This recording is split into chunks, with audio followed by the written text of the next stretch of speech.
This is Entrepreneurs Get Visible, the podcast for people who want more impact, influence, and income. I'm Anna Parker-Naples, and I'll be sharing with you proven methods from leading entrepreneurs that help you get visible as an authority in your field. Because anything's possible when you get visible.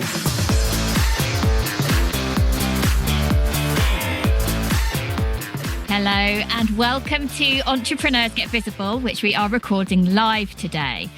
And in this episode, we're talking about how you can create a legacy with your work. And I'm joined today by someone very special. Lisa Wynn is a client of mine, and we have very recently launched the Legacy Creation podcast to support Lisa's global work in helping changemakers make a difference with the work that they're doing. So welcome to Entrepreneurs Get Visible, Lisa. It's great to have you here.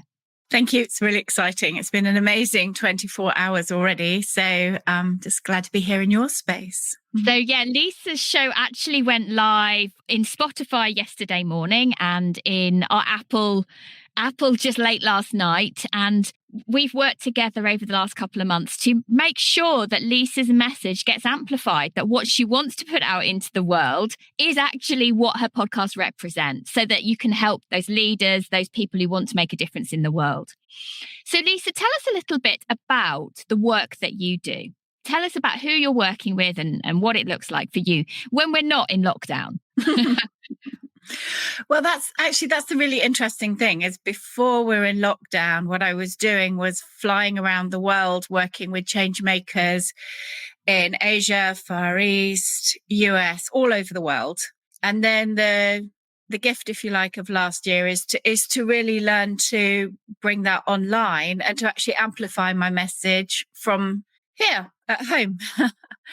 So my work is about working with corporate leaders, entrepreneurs, charity leaders, change makers, you name it, people who are determined to make the world a better place in their own way.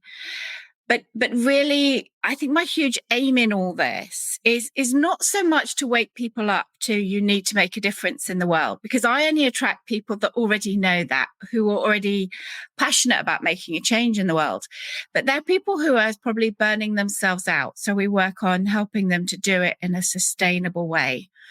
People who are already passionate about what they want to do, but don't know how to do it. So we help them come up with a strategy. Or people who don't even know what the difference is they want to make yet. They just know they have this sort of soul yearning to change the world for the better and don't know where to start. So I'm so lucky I get to work with all flavors of change makers. Tell me about that. Tell me about the different types of people that you're working with, because your work is global in a way. Like many people that I come across, people say global, but they actually mean UK and America and Canada. But that isn't entirely global, whereas your work has huge international reach. Yeah, it is truly international. I mean, I've stopped counting how many countries, but it's sort of in excess of 100 countries that I've worked with people from. I've been to over 50.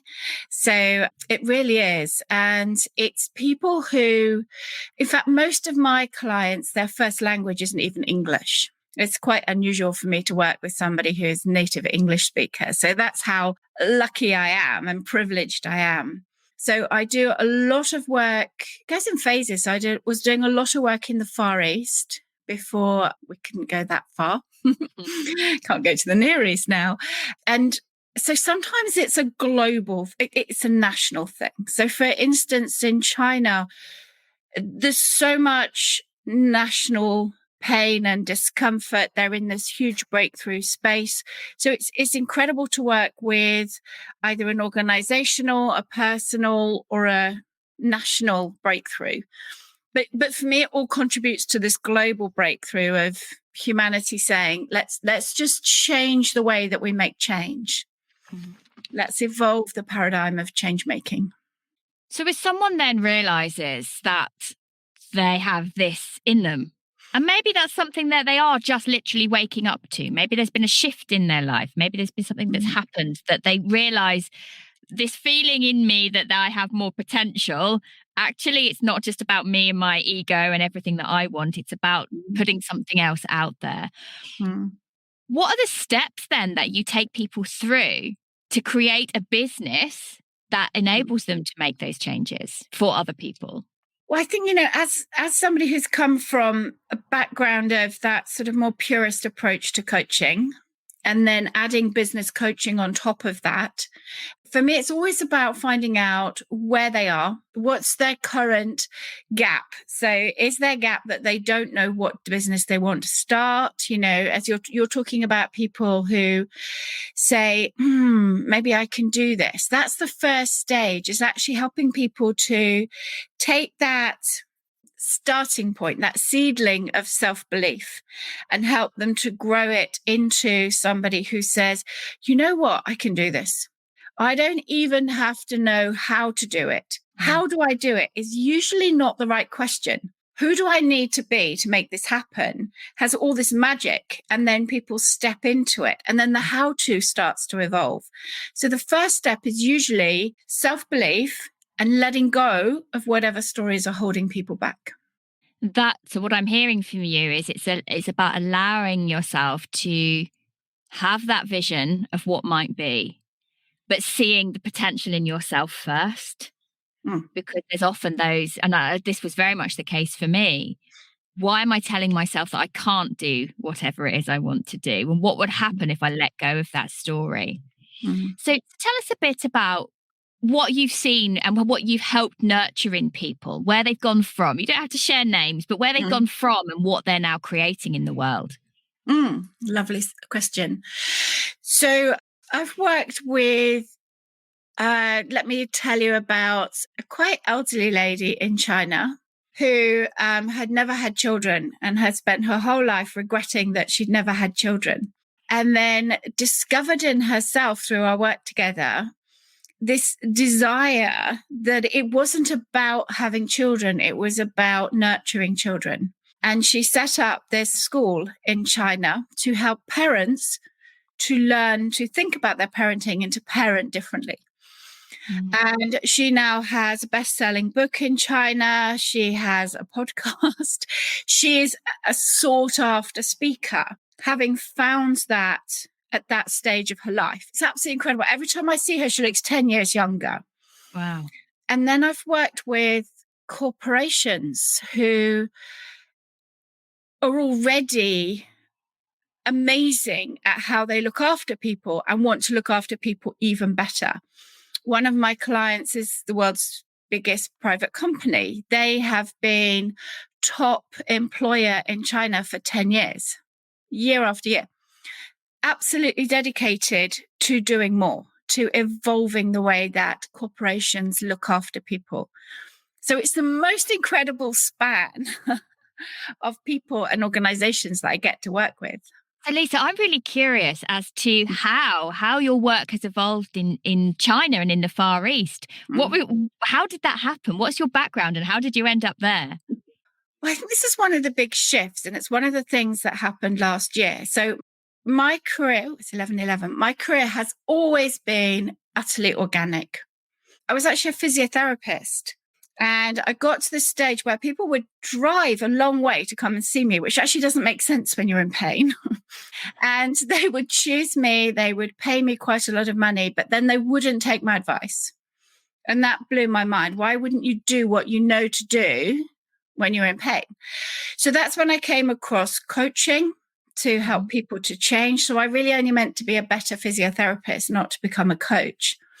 And then found how much I loved coaching. I was invited to speak at more and more conferences about what coaching really meant. Met people who then said, you need to come and work in the corporate field, which I'd never done in my life, of course. And then invited to China, invited to the Middle East, to the US to do some coaching work. So it's always been really organic. And then what happened with that, and why I'm so grateful for the work we're doing together, is because I got to a ceiling, which is not the sort of traditional glass ceiling that other people put in the way. It's that in 2019, I flew for almost 40 weeks of the year. Like there wasn't any more time for me to make a bigger difference.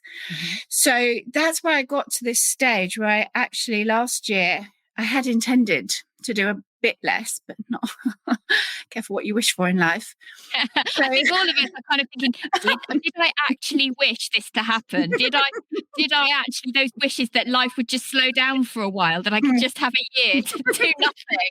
For me, it was all about the school run. How quickly can I drop doing the school run? I haven't done that for a while. yeah, now you start longing for the school run, right? Well, not quite, but not quite. It's not that, things aren't that bad.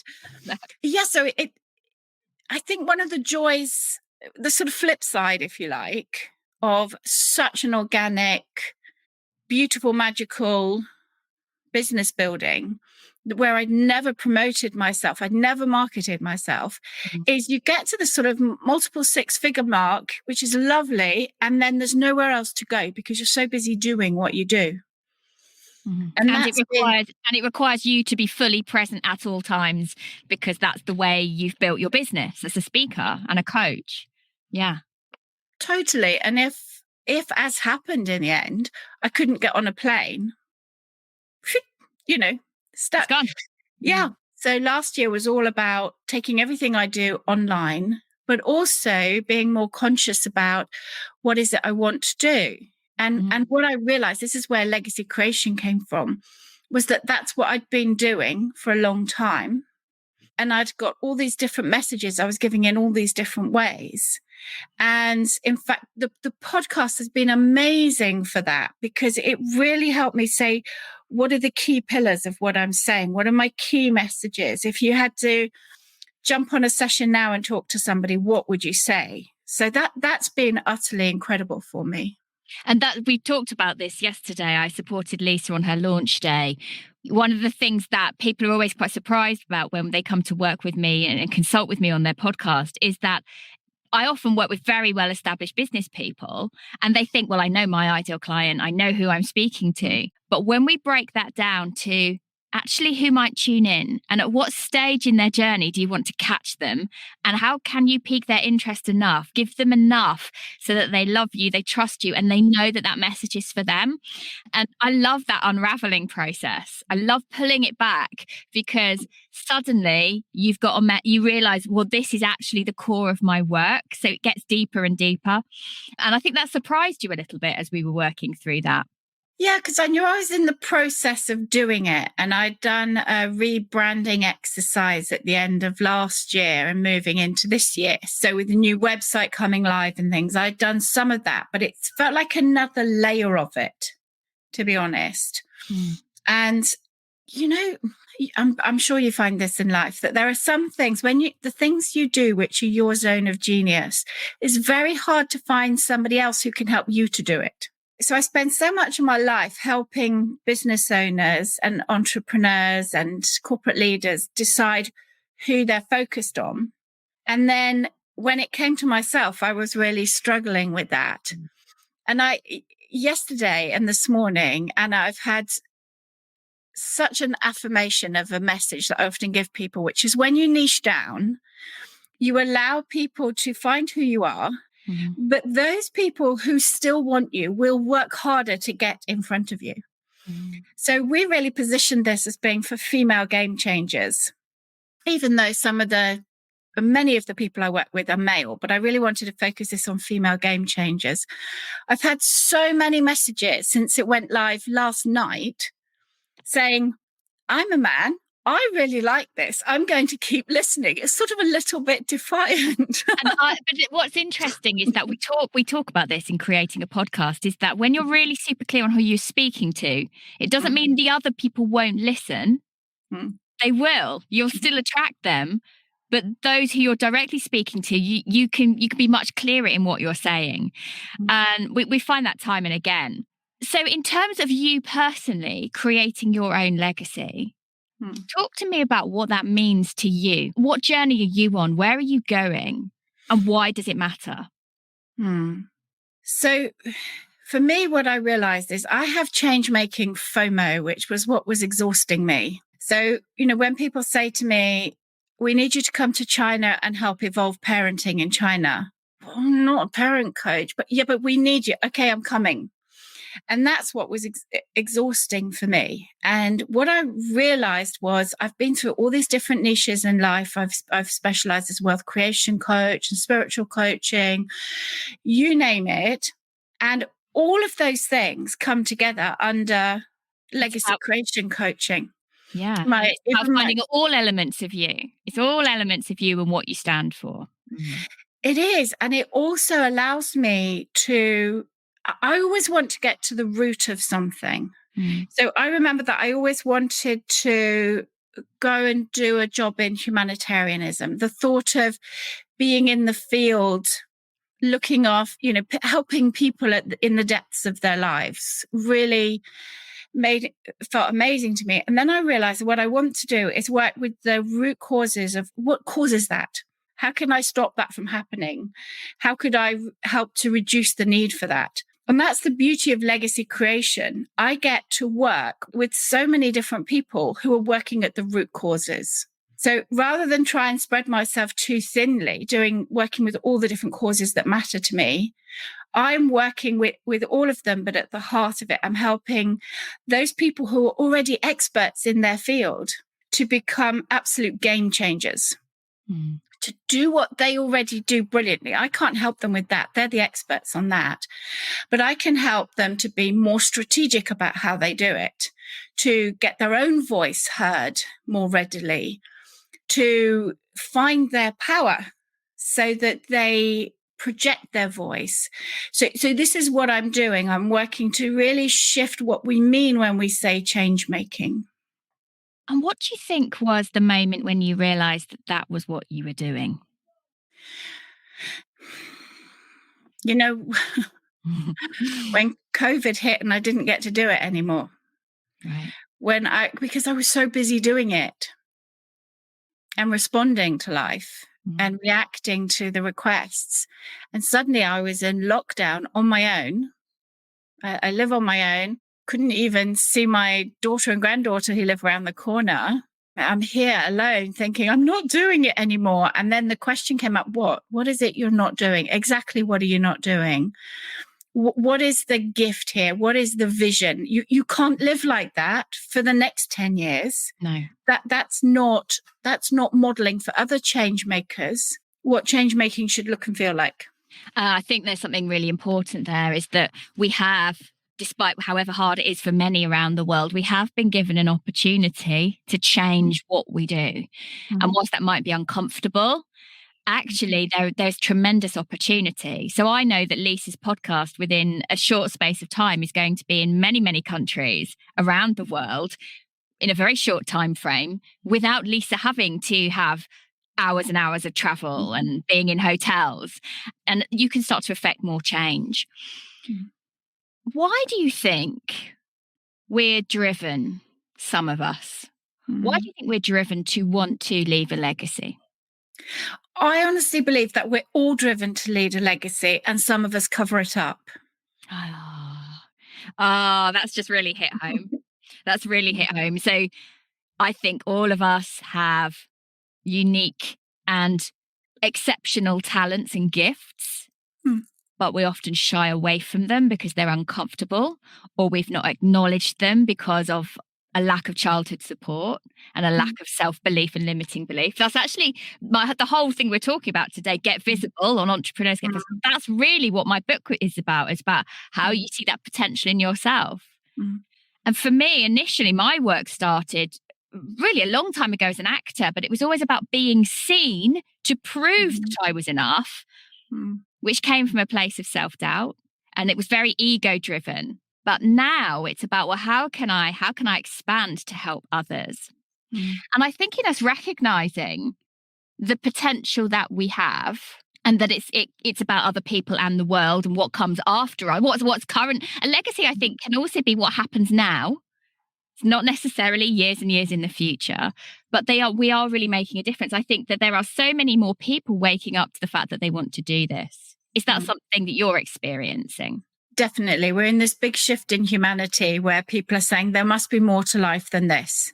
And when people suddenly have this massive interruption in their life, so many people are going to have another big interruption when they go back to what they think they're going back to. And people can see that, as hard as it is, for instance, to be at home with 2 kids and your spouse all day, if that's where you are, there's a part that becomes normal, and then you're going back to something else where you don't get to see them anymore. And those moments in life shake us. It's really hard for human beings to go from pretty good to awesome. When everything is awful, when we're like me last year, suddenly massive dip in my income, I'm home, I'm lonely, I'm not getting all that thing. Pick myself up, launch a podcast, write a book, relaunch my business, rebrand my business. When everything was really good, I was in that sort of velvet lined rut of success. Mm-hmm. So, human beings are wired. We're pack animals. On our own, we have absolutely no use. We're not safe on our own. I mean, now I've got a house, right? But I'm talking in terms of how human beings are programmed and evolved. Mm-hmm. So we're wired to contribute to each other so that we stay together. We're wired to... Oh, I love this. This is making me go all tingly. I think that's really powerful. We are wired to want to contribute. And actually, when we can't in any way, shape or form, that's when we become unhappy. Yeah, and that's when we start pushing other people away, and we start getting triggered by other people.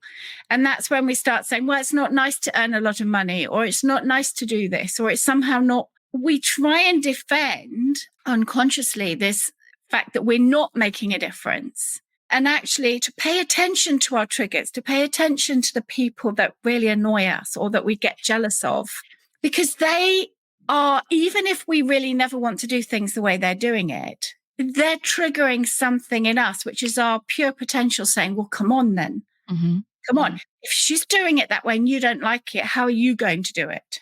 Oh, it's so true. I'm not going to ask you who has recently been a trigger for you, but what was it that you realized you needed to do differently by watching someone else? I think for me, it's a constant thing. When I get triggered, my attention is immediately to my trigger. Mm-hmm. So I suppose probably the thing, a big shift, and I even noticed this morning, Anna, because I was telling a friend of mine messaged me and she said, you must be so uncomfortable because you hate talking about how good you are. Mm-hmm. And I replied and I said, but I'm not. I'm talking about how important my message is. Uh-huh. And I think that's one thing that used to really trigger me is arrogance and look how good I am. But that's how I interpreted it. Mm. And some people were being arrogant and saying, look how good I am. But most of the people that were triggering me were just talking about what they do. Okay. And for me to really own that and say, you know what, Lisa, what you do, you need to talk about this. You need to get this message out there. People need to hear it. Who are you to choose to be a little bit superior than the people who are speaking out about their message? When you put it that way, it's mind blowing, right? Yeah. So, I love a good trigger. It kicks me out of inertia. Because I think particularly those of us who are in the self-development, the growth, the business space, a lot of which happens online these days, Mm-hmm. It is easy to see someone else and think, well, hold on, I don't like that. I don't like what they're putting out there. But there's always a reason. What is it they're doing that you wish secretly you were doing, but in your own way? And there's always a lesson to learn. Always. And often that, like you described, the trigger is something you're not doing. The trigger is what you're not accepting about yourself or what you're not admitting you want for yourself.